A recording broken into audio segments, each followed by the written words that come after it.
Howdy y'all, welcome to episode 39 of my Let's Play series. I'm Ragaras, and of course we are playing Feed the Beast, the Ultimate Pack. And it's just so nice to be able to say I am still playing the Ultimate Pack. Doing a lot of work over here on our, our offshore drilling platform. Not really a drilling platform though. I do have two of the high pressure boilers on here now, and I am running 3 sets of bees. They're all framed up. I'll probably, once the tank is full and we won't need this much production, so we'll take some of these frames out. So the way these guys work is they're tied in. Where did I tie them in at? Oh, underneath. Yeah, I think I showed that in a previous episode. Underneath here is the routers that are tied into the ender chest that is supplied by the ME system with frames, and then they're all hooked in. There's furnaces underneath here that connect all the alveoles together, so they're all provided with frames. So we're getting pretty good fuel production. You can see it's not really going down. It's since I added the last set of bees, it's actually started climbing, so I imagine that we're ahead of the game right now as far as oil production. All the bees, as soon as they have oily combs, the oily combs come over here. They're pulled out of this chest into the centrifuge. The centrifuge then sends, by the emerald pipe, sends the oily propolis over to the squeezer, one just about to go in there. It gets squeezed and of course sent in the tank, and then underneath here, I don't know if you can kind of see it, there's another emerald pipe that just pulls out the any honey drops that are in there. I could probably send that honey over to the honey tank, but I've got enough honey that I'm not too worried about it. Then underneath here, of course, like I said, I wanted to do kind of a raised platform. Underneath here, we have the fuel coming out, and it goes up into the boiler. Now here, of course, you can see over here, there's an aqueous accumulator under each one. Same thing over here, and it's supplying the boiler up there with the water, and then of course the fuel comes in right here. Pretty neat, pretty neat. This one is just turned this one on a little while ago, so it's only up to 356. It would produce energy right now if I turn those engines on. And this one I did yesterday, so it's all the way fired up. And this one's set to steam 1. That one's set to will be on steam 2 when everything gets turned on. And I've already changed the power that's fueling all this to steam 1, so it's now powering, the rig here is powering itself. Don't know what we're going to name this. I know oil rigs have names, like BP, the one that had the nice oil spill a while back. Y'all might remember that. They name all their rigs like Crazy Horse, and so I think this one should be something, maybe be related. We'll come up with a name for it. Did start producing the corroded queen, which are copper bees. So they're kind of slow. I've only got 3 frames on it, but they're kind of slow. And then I've got the lapis bees going also, because eventually I will start probably needing iridium, because you can't really make any solar in this pack without iridium, at least not the higher ones. So I'll probably be going up to the LZH or LSH coolants for the nuclear reactor, and we'll probably end up making a nice big one, and we'll use that to start generating UU matter eventually. So for the frames that we're using, I think I've shown this before. This one, I believe it's this one. Frames, yeah. This one is a level emitter here, and it's set to as long as there's 2048 impregnated sticks in the system, or when there is, it'll turn this on, and this shuts off our frame production over in the underground area there. Ooh, I thought I killed those flowers. So if we go down and take a look at our frames, I'm actually using a lot of frames right now. You know, a lot of frames. The oil production, then just the bees that I'm running over on the main base, and then I've also done the lava bees down below. We'll take a look at that. But the wood comes from here, and eventually, ooh, 666. Then an Iron Maiden song. The stick, or the wood comes down here, gets turned into the impregnated sticks, and when this is below a certain amount, of course it pulls it out, and then when it's reached the 2048, it turns the redstone signal on here, which shuts this off. So this is how that's running, and it's tied into our ME system. We're doing pretty good. I had taken the lily pads of fertility away from the melon farm, and really dropped in production, so I put those back over there. This is just from, I just cleaned this out a little while ago, so this is the tiny piles of copper dust, which kind of sucks. It takes 4 of those to make a just one stack of copper, but we do get quite a bit of lapis and this lazurite dust from those. Eventually I'm going to send all that over to the ME system so we can use it there. Back here is our lava production. I'm sure this looks real familiar. This is pretty much the exact same thing that we did in the Direwolf 20 world, except that the bees are all right here now instead of outside. I have my sinister bees that are hooked up with cave dwelling, so they're already hooked up.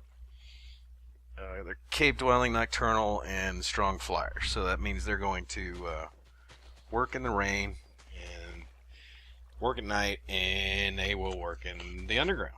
So they're perfect for this area. They've also got fast worker and longer lives on them.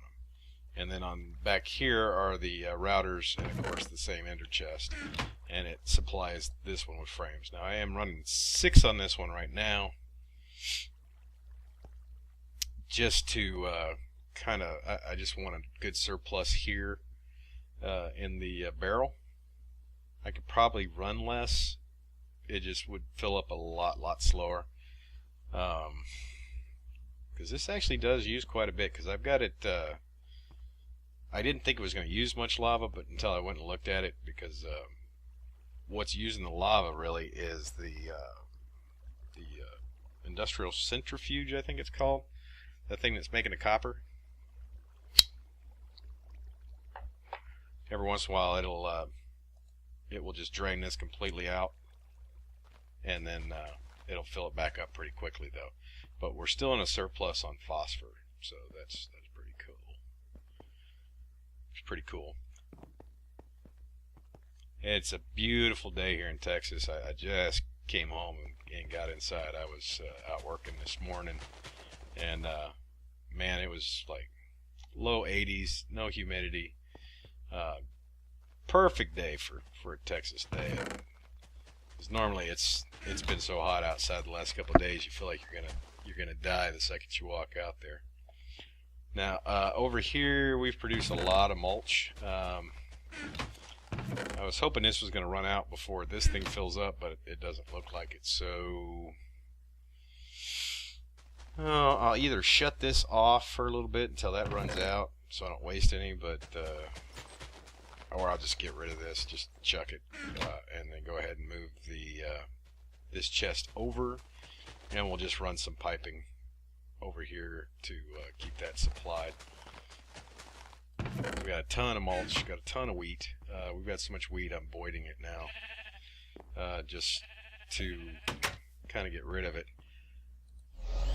Now, I don't know if you saw those the roads I was just walking on. I put those in because they were supposed to make you like walk faster or something, but I really don't see that. The only thing I see that, and it's kind of annoying, is you notice it's like ice. So you still kind of keep moving. I stop moving, and I'm still kind of sliding forward. I don't really see a noticeable difference. Actually, I think I slow down when I'm on it. See what I mean? Like I'm moving along, and I just feel like I'm slowing down. So I may get rid of this. Just keep these the light blocks, because I do kind of like having the lights in the ground. I don't know how I feel about that. But I honestly think that I'm slowing down when I go across there, because it just feels like I'm going slower. Could just be an optical illusion. I don't know.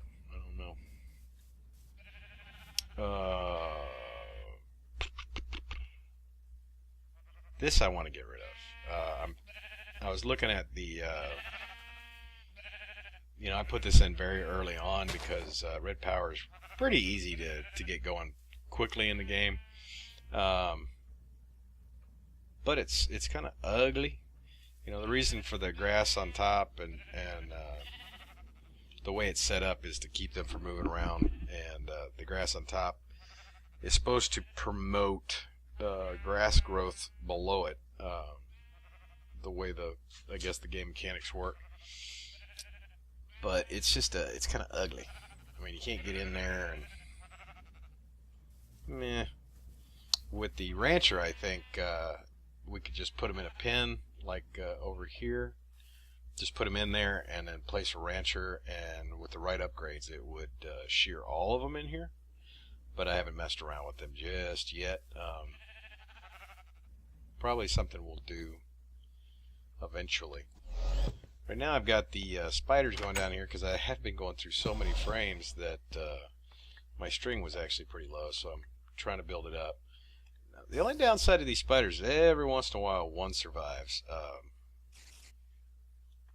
Let's see if I can actually get my thing to turn there. So you'll come in here and you'll see one living down there. But what I would like to do, and I've already got it set up here, I would just have to make the level emitters up there and then tie it in to the wireless emitters that are behind the wall there, and just have it tied into the ME system, that when the drops that I'm getting from the witch, or the drops that I'm getting from the spiders or the endermen are below a certain point, it'll just go ahead and turn them on and go ahead and activate them without me having to come out here and do it manually. I'm just trying to figure out all the things that the ME system will actually do. It's a pretty neat system. I'm still building up a little steel so I can make the next couple of boilers. I can put it in the right spot. Because I thought I had a bunch, but I guess when I looked at it and started making the plates for the boilers, that I didn't have as much as I thought, so I actually had run out after 2. So I've been building back up to make the next 2, because I definitely want one more right here, and not sure if I'm going to do 1 or 2 over here. Probably just 1 more. We'll have 4, because each one of these is putting out 128 MJ each. There's 16 engines per boiler, so there'll be 4, plus I have the other 3 that are doing 100 down in the underground area here. So I think at that point we'd be pretty good as far as power goes. I don't think it'll be a concern for us anymore, for sure.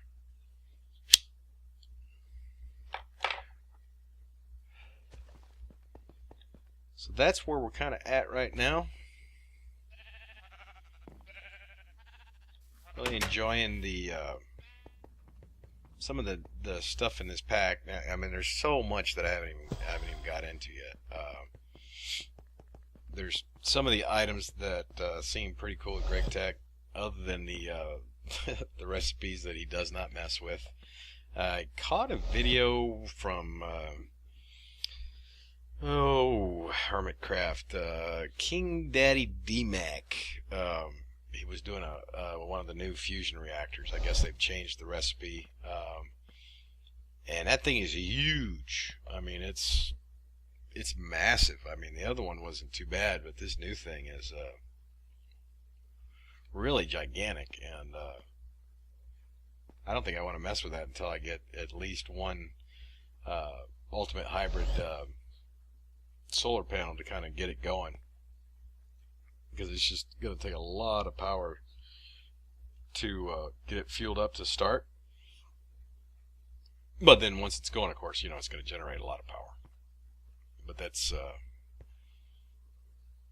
another one. But I would like to build up my lapis supply. I need to ramp those guys into full production, because I want like that many, you know, I want at least like 18,000 of those things in there, because when we ramp it up, really start some iridium production, I think it's really going to burn through the coolants for a while. Now the next bee that I want to get to prep for that will be the I've already run the copper bee. I'm thinking of maybe running a couple of those, maybe running a couple pairs of these to build up our copper supply, because of course the uranium rods take, for a dual, to get up here you need, what is it, 4 copper plates I think per quad uranium cell, because to get a dual you need 1, and then for the quad you need 2 duals, so 3, 4, no, so you need 5, and each one of those is 8 copper ingots, so it takes quite a few to make just one of these rods. So depending on what design I use, because I'm gonna want a lot. We want to definitely get the maximum power that we can out of a reactor. So we'll probably make a pretty big reactor, which is going to use a lot of that lapis to recharge the coolant cells that are in there, and then we'll figure out some way to do the. We already have a reactor room. Just a matter of upgrading the reactor there, because right now it's you know, it's pretty small. We only have a 0 chamber reactor going. I mean, these work fine for doing about 460 EU a tick. That's what this reactor is set up to do, is 460 EU a tick. Right now what I'm doing is I'm just running 2 and 3. Come on, out of the wall. 2 and 3 go into the energy, what is this, the MJ consumer or producer, I can't remember which one's which, and then it goes into interbridge into the EU. So that's what's keeping this kind of full right now. So I mean, we're not having any problems with EU, but this would not be enough to do any major iridium production, so at least not really fast. So what we'll probably do is make some sort of setup to do scrap, and then into scrap boxes, and into mass fab. I haven't done it with Greg Tech, so I don't really know how it works on this one, so that's something I'm going to figure out. So I'm going to go take a look at the time real fast and see if we got enough time to maybe get started on a scrap production facility. Want to figure out how I want to do that, if I want to use well, first I got to figure out how to do it, because they don't have like the same mass fabricator here. It only works, I believe, if you have scrap in it. I think that's the way it works. So I kind of need to go look at the way GregTech changes the UU matter production and see what all I need to do. And if I've got enough time, we'll get started on that little project there. See you in just a second. And back. A little different area, huh? What I decided to do was I hadn't done an underwater project in a while, so I'm going to start with just this little room right here. Just made a little square room.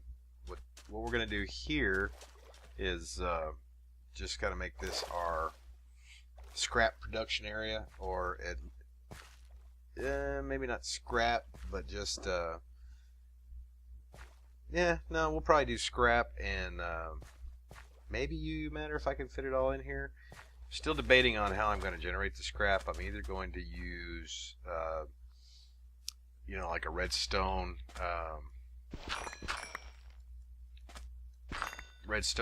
cobble generator, or I may just make a bunch of the igneous extruders. Not sure which one's really. Pretty sure the redstone one's faster, but again, I kind of want to get away from using red power, because I still have not heard anything about her updating that yet, and, which is a shame, but it's not like they get paid for this really, so I couldn't blame her if she didn't want to do it anymore. I mean, how hard do you want to work on something where everybody's a critic, everybody has a suggestion, and you're not getting paid for it? Not a huge formula for making it very popular. So down in here, I will either have some sort of lava water cobble generator with using redstone, or I'm just gonna make a bunch of igneous extruders. I do have them in as part of my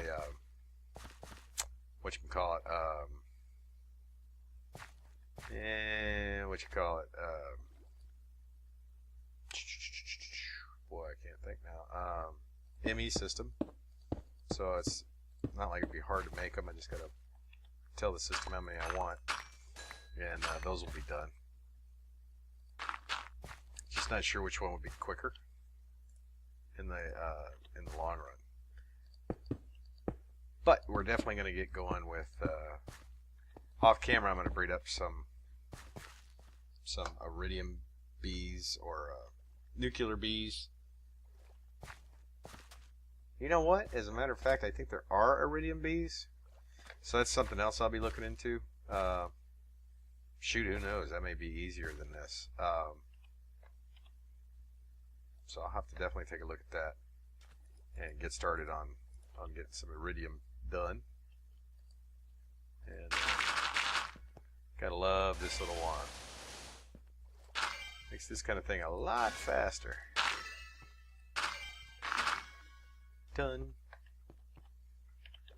Alright, so we've got a nice little plane right now, underwater little thing there.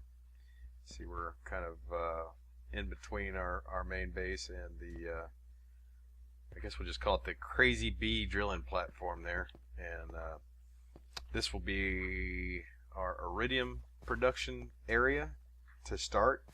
I may need to expand it, but it's a good thing about these underwater places, they're not too hard to expand. We can always go down also. Of course, not too far, because right over here is where my quarry starts.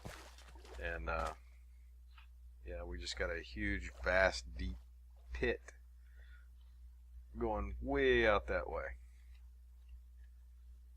So nothing too exciting this episode, but we are back in and we are making some progress forward. And next episode will probably work either on well, the breeding I'll do off camera.